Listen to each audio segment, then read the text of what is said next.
C'est l'instant causerie avec nos confrères sur ce plateau. Gabin Goubilly, journaliste au quotidien Les Pharaons. Bonjour. Bonjour Olali. Bienvenue. Bonjour Chris. Bonjour Gabin. Juste en face de vous, Latifou Boni, il est journaliste ici à la rédaction de ETélé. Bonjour Latifou. Le Dio, bonjour. Bonjour à Gabin, bonjour à chacun, bonjour à tous. C'est le sportif qui a répondu. Oui. Voilà, on le comprend. Bienvenue à vous tous. Vous n'êtes pas sans savoir qu'il y a quelques semaines, derrière juste à la rentrée à la rentrée scolaire de cette année, un déficit d'enseignants à la maternelle et au primaire a été observé. Latifou Boni, hier, la décision elle a été prise au Conseil des ministres. Le gouvernement a décidé maintenant recruter par l'Agence nationale pour la promotion de l'emploi des enseignants pour combler ce déficit-là. Selon vous, qu'est-ce que ça présage? Non, je crois que tout le monde s'interrogeait parce que les images ont circulé, images sur les réseaux sociaux et aussi au niveau des médias classiques, images bien évidemment montrant des enfants entassés en nombre beaucoup plus que ce à quoi on était habitué, même ce à quoi, après les réformes, ce à quoi on devait s'acheminer en termes de nombre bien évidemment. Et donc, beaucoup s'interrogeaient, les gens s'interrogeaient quant à la thérapie et à la réaction que l'État allait donner à ces images-là. En plus, je pense qu'aujourd'hui, on a besoin d'un message fort pour rassurer non seulement l'opinion nationale, mais surtout pour rassurer les enfants. Parce que au-delà du nombre, il y a pour pas mal d'établissements, il y a le dictat aussi, le dictat de l'eau. Et donc, je pense que le gouvernement, avec toutes les planifications qui étaient en train d'être faites, a réservé, on va dire, un message choc. Et c'est peut-être un début, mais un début quand même conséquent, parce qu'il s'agit quand même d'une onzaine, pour ne pas dire d'une dizaine, de milliers quand même d'enseignants que l'État a décidé, on va dire, d'un coup comme ça, d'engager. Alors, ceci dit, ce n'est pas non plus venu comme ça, on va dire, le gouvernement dort et puis se réveille et dit, j'ai besoin de pratiquement 11 000 enseignants. C'est toute une planification parce que souvenez-vous, au même moment où l'État avait mis en place, on va dire, mise en place la liste des aspirants au niveau du secondaire, là encore au niveau du primaire, ça a été fait. Donc il y avait déjà eu un travail, donc une planification. L'État savait ce qu'il y avait comme problème. Donc je pense que c'est la finalisation d'un processus là qui vient, une finalisation qui vient comme une réponse effectivement à laquelle tout le monde s'attendait parce qu'il fallait faire quelque chose quand même. Justement, il fallait faire quelque chose. Gabin Goubilly, est-ce que ça répond à l'attente des enjeux de ce système éducatif? Évidemment, vous savez, ça participe de l'assainissement du secteur de l'éducation. Et ce n'est pas guère que les enseignants, les parents qui ont fait des efforts pour inscrire les apprenants, leur payer des fournitures scolaires, répondre aux frais de scolarité de ces enseignants-là, payer faire face à un certain nombre de charges liées à l'éducation des enfants, apprennent que ces enfants-là sont désœuvrés, qui n'ont pas des enseignants qualifiés pour les encadrer.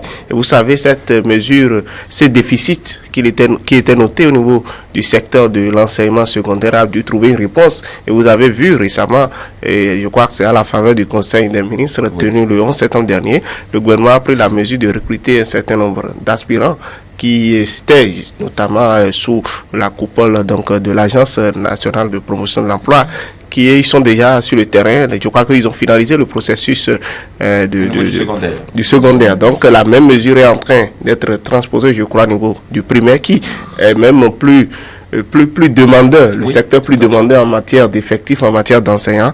Et je trouve que c'est des mesures qui participent donc à l'assainissement du secteur de l'éducation. Et figurez-vous, vous avez bien noté que le gouvernement veut constituer une base de données. Et dans cette base de données, il y aura des enseignants, ceux qui ont déjà fait l'école primaire, qui ont réussi à un certain nombre d'examens, c'est-à-dire qui ont passé déjà les tests, donc qui ont déjà le minimum, le background, pour pouvoir véritablement encadrer les enfants.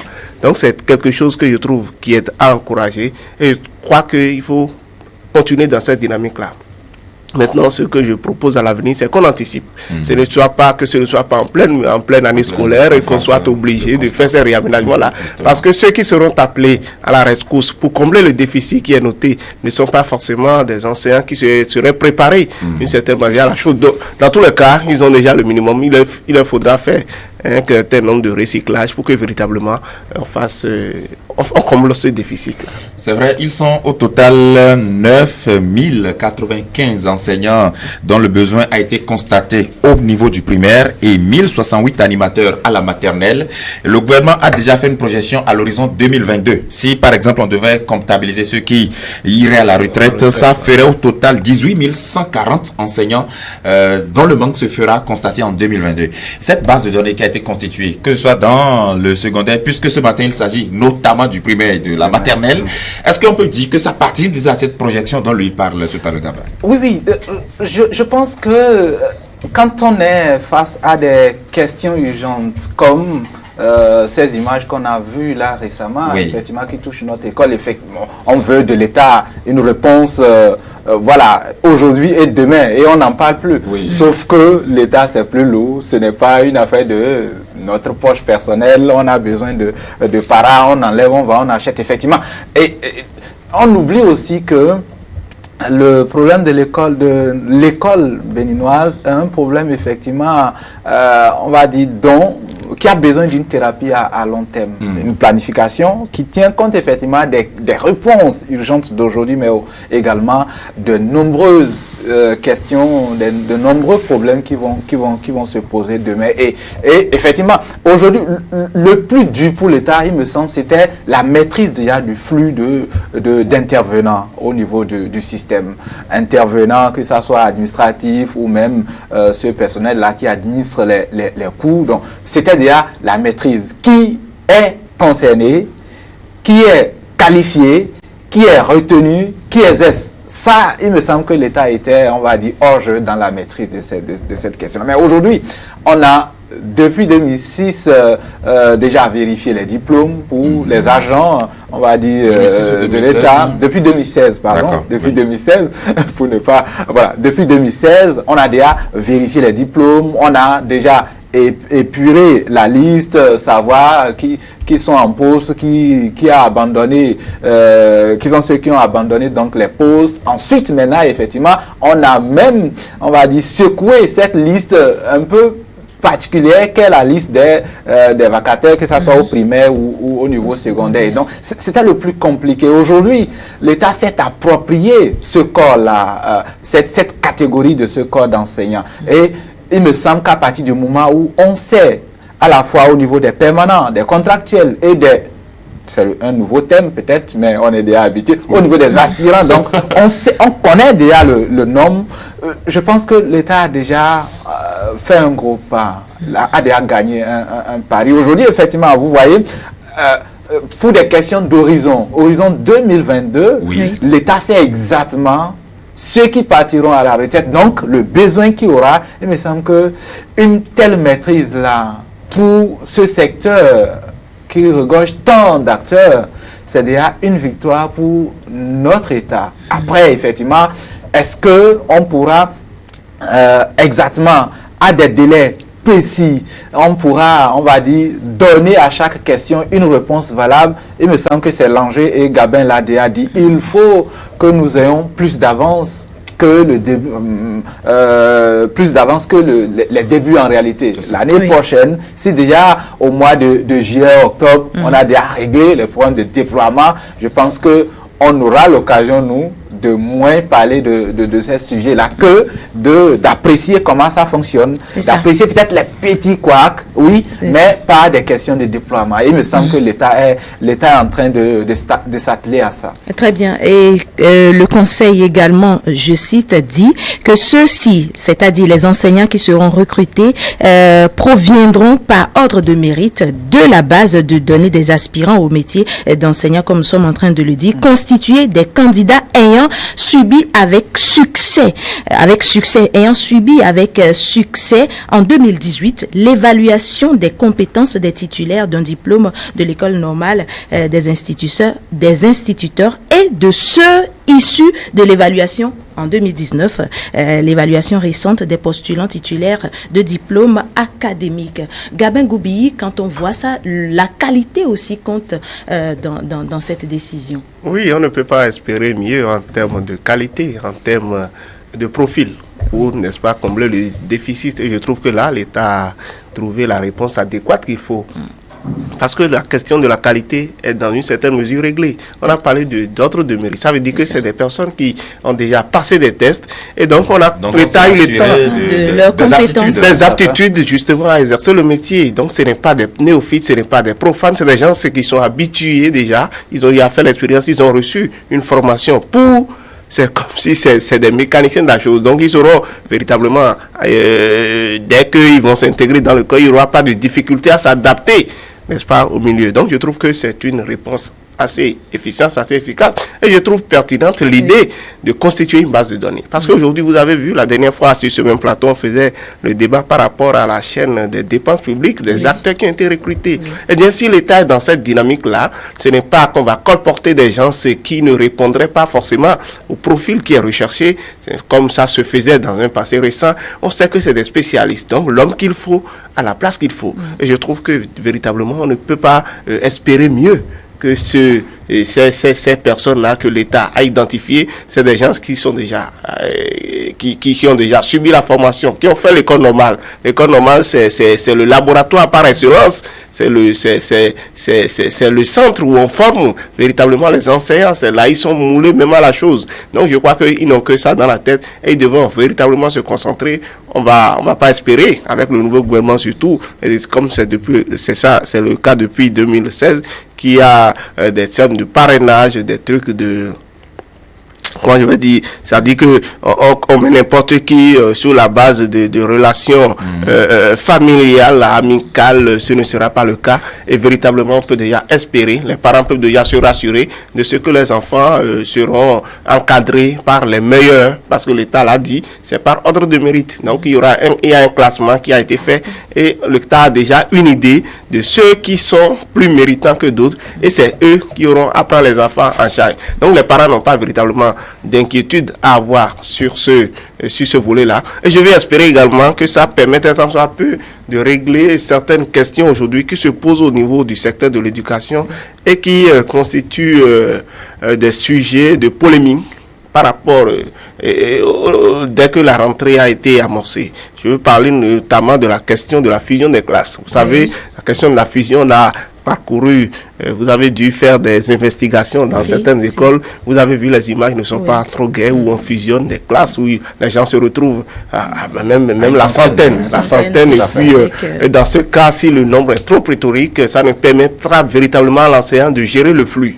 De gérer la densité numérique et je crois que le déficit qui est en train c'est le déficit qui occasionnait ce genre de situation et dès que ce sera comblé, je crois que véritablement ces problèmes-là vont disparaître et nos enfants seront amenés à avoir droit à une meilleure qualité dans l'enseignement. Non, ma réaction face à votre question, Olali, c'est deux choses. Déjà, il ne s'agit pas seulement même des gens sortis de l'école normale. Avant, effectivement, revenir un peu sur comment ça fonctionnait. Vous avez dans une localité un établissement primaire, bien évidemment, qui a des gens qui, en attente d'autres opportunités, cherchent la première occasion. Et donc, oui, c'est le frère d'à côté. Seulement, il un tremplin. Tout à fait. Celui qui a le BPC à côté, c'est lui qu'on pousse, parce que c'est lui qu'on connaît et puis il faut quand même faire manger les gens. Oui. Et aujourd'hui, avec la base des données, quand on entend un recrutement, quelle que soit sa nature, même si c'est vous qui êtes directeur et que c'est à vous que revient la responsabilité d'employer quelqu'un, vous êtes, on va dire, libéré de la pression de votre entourage. Vous êtes libéré de la pression de la communauté que vous servez. Vous direz à la communauté tout simplement qu'il y a une base de données, de toutes les façons, ça ne dépend pas de vous. Oui. Voilà aujourd'hui. Ensuite, pour constituer cette base de données-là, je disais qu'il ne s'agit pas seulement, c'est pas question que des gens de l'école normale. J'ai vu des gens qui avaient une licence, qui ont compétit pour l'école primaire. Et ça, c'est, on va dire, un élément rassurant par rapport à en termes de qualité.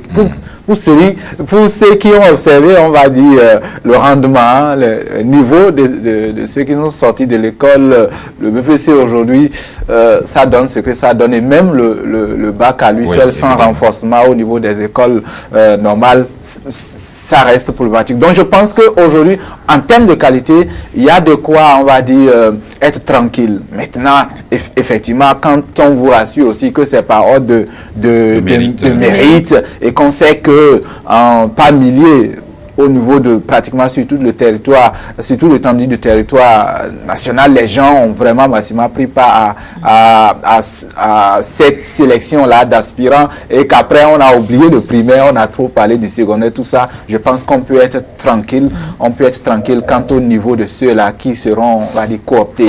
Et ensuite, maintenant, je pense que c'est juste le petit moment de la sélection et puis du déploiement qu'on devrait observer. Après, on pourra bien évidemment apprécier. C'est ça. Alors, il y a de cela quelques jours, j'ai lu un article de Joël Aïvo, qui est un universitaire, qui disait que l'école se meurt. Et avant lui, évidemment, les experts, des acteurs du système éducatif l'ont dit depuis des années que l'école béninoise est en train de mourir progressivement. Est-ce qu'avec ces différentes mesures prises par le gouvernement, on est en train de ressusciter progressivement cette école-là ou de la sortie de son agonie, Gabin? Les résultats témoignent déjà avec éloquence de ce que l'école béninoise n'est plus dans un état comateux comme c'était décrit il y a quelques années. Aujourd'hui et depuis 2016, on a ressenti que à l'issue des examens de fin d'année, les résultats sont plus ou moins encourageants, pour ne pas dire élogieux. Et je trouve que ça, c'est à l'actif du gouvernement. Et ça participe d'un certain nombre de réformes qui ont été faites dans l'éducation. Le secteur était un secteur en proie à de fréquents bras de fer entre les exécutifs et les partenaires sociaux. C'est des grèves perlées tout au long de l'année. Ça désoriente les enfants. Ça ne permet même pas à l'enseignant d'avoir une concentration au travail. Et puis, sur les 9 mois qui sont réservés à l'année scolaire, et puis c'est peut-être 4 ou 5 mois pendant lesquels on encadre véritablement les enfants, et le reste c'est les congés, ainsi de suite. Donc ça participait également au taux d'échec. Oui. Et aujourd'hui, vous avez vu la panoplie de réformes que le gouvernement a introduites dans ce secteur-là. Après, donc, je ne dirais pas la suppression, après l'encadrement du droit de grève, il y a eu un certain nombre de formations qui ont été initiées à l'encontre des apprenants. Et vous avez, des enseignants, pardon, et vous avez vu récemment l'évaluation diagnostique, ça a créé quelques polémiques, ça a suscité des tollés, mais à l'arrivée, vous avez constaté qu'il y avait véritablement un certain nombre d'enseignants dans le lot qui véritablement n'avaient pas ce qu'il fallait. Donc, c'est eux qui tiraient peut-être les performances enregistrées vers le bas. Et aujourd'hui, au niveau du primaire et du secondaire, puisque nous y sommes, oui, le résultat, les taux de réussite et les taux d'échec, je veux dire, à ce niveau-là, étaient vraiment alarmants, et ça interpelle sur la qualité, sur le niveau de l'école. Donc aujourd'hui, je trouve que il n'y a pas de raison à rester pessimiste, à penser que l'école béninoise est en proie à une disparition en termes de qualité. On peut espérer que désormais, les parents peuvent être fiers de ce que l'école est en train de redorer son blason, est en train de retrouver ses lettres de noblesse. Et c'est pour la joie à la fois des parents, des apprenants et pourquoi pas des enseignants. Parce que si vous avez des résultats encourageants, des résultats qui témoignent c'est comme si c'est un couronnement de vos efforts à la fin de l'année. Et je trouve que les parents peuvent déjà avoir des garanties en termes de qualité aujourd'hui. Oui, il a dit tout à l'heure, si quelqu'un qui a jusqu'à sa licence, s'il te propose d'encadrer les enfants au niveau du primaire, vous voyez un peu ce que ça révèle en termes de qualité, en termes d'amélioration même de ce qui sera enseigné, parce que celui-là a déjà apparemment, a priori, dépassé le niveau qu'il faut, le profil, mais ça rassure davantage les parents. Latifou, même question. Oui, non, juste dire une chose. En fait, j'ai lu pas mal de choses, et j'ai lu, bien évidemment, j'ai d'ailleurs lu tout à l'heure, on va dire, l'écrit de Joël Aïvo, qui est implacable, vrai. Oui. Mais ceci dit, la mort n'a jamais été subite même après accident. Ça, il faut ça dit que la mort, c'est la fin d'un processus en réalité. Donc, aujourd'hui que tout le monde s'intéresse à la situation de l'école béninoise, c'est déjà heureux. Oui. Tout le monde, même ceux qui, on va dire, ne font que révéler, on va dire, la douleur de ce corps-là par image, bien évidemment, c'est heureux parce que ça nous permet tous de nous rendre compte qu'on a abandonné dans la réflexion un secteur pourtant qu'on ne devrait pas. Parce que depuis les années nouveaux programmes, l'école se mourait déjà. C'est pour ça peut-être même qu'on a dû parler d'un nouveau programme. Ensuite, les programmes eux-mêmes, dans leur adoption, ont posé problème. On a fait le débat, mais sans aller dans le fond. Et d'ailleurs, par rapport au manque d'enseignants, c'est pas aujourd'hui. Moi, j'ai fait la 6e, 5e dans une zone du Bénin où, je me rappelle, en 5e, c'était en janvier que par radio, par un communiqué radio, on cherchait 2 enseignants pour nous. Et donc, d'octobre, en janvier, je n'avais pas de professeur de physique, de professeur de mathématiques. C'est pas au secondaire, premier cycle. C'est pas un communiqué radiodiffusé qu'on a dû, on va dire, supplier les gens de venir à cet endroit-là. Et je me rappelle que ceux qui étaient venus n'avaient pas la licence. Aujourd'hui, j'ai eu le temps de les rattraper pour certains. Oui. Et puis, je sais ce qui s'est passé. Alors donc, il me semble que c'est l'abandon de l'État, par rapport à ce secteur-là. L'État n'a jamais été présent, en tout cas pour un bon moment, que quand il fallait implanter une classe, inaugurer des modules de classe pour être applaudi. Pour le reste, la planification, la politique, la restructuration n'était pas une préoccupation pour l'État. Aujourd'hui, par contre, il y a le retour de l'État. Il y a le retour de l'État à la fois dans la restructuration, à la fois dans la recherche de la maîtrise de flux de personnes. Il y a aussi le retour du débat sur la qualité. Et quand vous avez un mal que vous négligez, même dans la pensée, c'est que vous mourrez. C'est ce à quoi notre école était exposée aujourd'hui, effectivement, que les réseaux sociaux parlent de l'école, que l'État aussi soit aussi omniprésent. Il m'a semblé que l'école sort de son coma et sa vitalité, sa pleine santé n'est que pour demain. Juste pour compléter, il faut saluer cet élan de l'État assainit vraiment le milieu. L'État est vraiment préoccupé par la question de l'éducation. Parce que vous savez, l'éducation constitue la base du développement. C'est ça. C'est les cadres, c'est une pépinière pour les cadres qui sont appelés à œuvrer pour le développement du pays demain. Entre-temps, on laissait un certain nombre d'aspects aux parents, à l'association des parents d'élèves qui recrutaient des enseignants qu'on appelait communautaires, des gens qui n'avaient forcément pas le niveau qu'il fallait. Donc c'est sur la base d'un certain nombre, sur la base d'une certaine affinité que ce recrutement-là a été fait. Et ça ne crédibilisait pas forcément ce qui devrait être attendu en termes de résultats. Donc c'est heureux que l'État s'implique véritablement. Je reste avec vous, Gabin Goubi, pour évoquer ce sujet qui paraît peut-être insolite. Il s'est produit quelque chose d'assez terrible au niveau donc de l'exécutif, et pas au sein de l'exécutif. Le gouvernement qui a décidé d'organiser un concours de recrutement de 80 auditeurs de justice. Et à ce concours, 1850 candidats se sont présentés, dont 77 professionnels. Et ces professionnels avaient notamment la possibilité d'avoir 12 places et 72 places étaient réservées aux non-professionnels. Mais à l'arrivée, on a constaté que seules 12 personnes ont été admises à ce concours sur les 1850. C'est-à-dire, le gouvernement l'a dit en Conseil des ministres que les autres ne remplissaient pas les conditions pour pouvoir passer à ce concours. Quel regard portez-vous dessus? Peut-être qu'on aurait pu s'imaginer que on prendrait les 80 premiers, quelle que soit leur qualité, il suffisait juste d'être dans les 80 premiers, mais ça n'a pas suffi d'être parmi les 80 premiers, il suffisait de passer véritablement au concours. Est-ce que vous y lisez une certaine particularité? C'est une véritable calamité, il faut le reconnaître. C'est une véritable calamité qui interpelle même sur le niveau de la qualité. C'est-à-dire sur la qualité d'enseignement donné dans nos universités. J'ai fait la science juridique.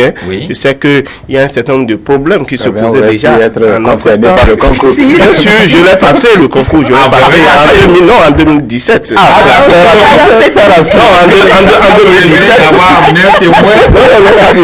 En 2017, je faisais partie donc des postulants à ce corps-là. Bon, malheureusement, ça n'a pas marché. Dans le temps,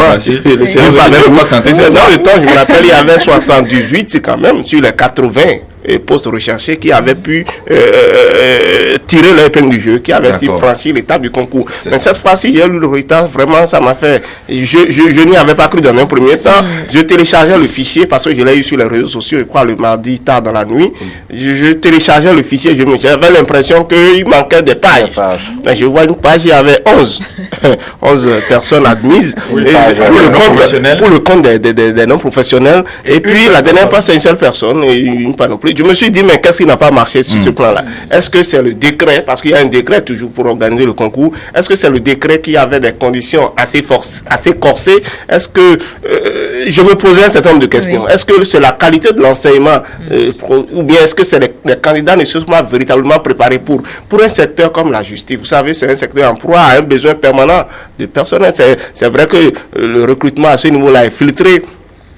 Le concours, ça ne vient pas tout le temps. Et puis, on connaît aujourd'hui l'engagement de nos tribunaux, on connaît les problèmes qui sont auxquels font face quotidiennement les justiciables. Vous savez, vous intentez un procès aujourd'hui, vous avez une affaire pendante devant la justice, c'est peut-être des mois après, des renvois sur des renvois. Donc le besoin du personnel se pose avec acuité. Et voilà qu'on a ce concours. Et c'est seulement 12 personnes.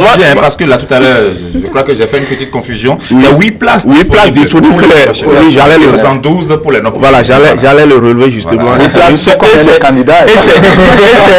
Et c'est une seule personne là. On se demande même ceux qui sont dans le corps, parce que les professionnels, c'est ceux qui sont déjà dans le corps, qui exercent déjà, qu'ils soient greffiers, qu'ils soient autre chose, ou avocats et autres là. Mais c'est totalement curieux, parce que ça contraste avec les besoins même exprimés par le gouvernement. Parce que si on a recherché 80 postes, je ne sais pas, les statisticiens vont nous éclairer à quel taux de réussite ça correspond. Mais curieusement, je trouve que franchement, il faut que le gouvernement aussi essaie de voir les choses, parce que là, le gap, c'est vraiment énorme. Latif Bouni, est-ce ce faible taux d'admission n'est pas une sorte de caricature, d'une part, du niveau de ces postulants, et d'autre part, de la légèreté qu'on observe au niveau des recrutements? C'est une conclusion à laquelle on peut arriver, mais au-delà, quand même, c'est en partie dû à peut-être la surprise introduite sur le mécanisme de calcul, les barèmes. Parce qu'il m'a semblé qu'il y a d'abord une moyenne de 12 obligatoirement à avoir. Ensuite aussi, il y a, pour les 3 matières abordées par les différents candidats, il y a un niveau à ne pas, on va dire, manquer d'avoir. Ça doit être 7 ou un peu plus. Et donc, ce barème-là, effectivement, a permis de mettre à grand jour peut-être un sérieux problème. Le problème qui concerne le fait que, le plus souvent, en tout cas jusqu'à aujourd'hui, quand les gens sortent des écoles, c'est comme s'ils sont déjà élus.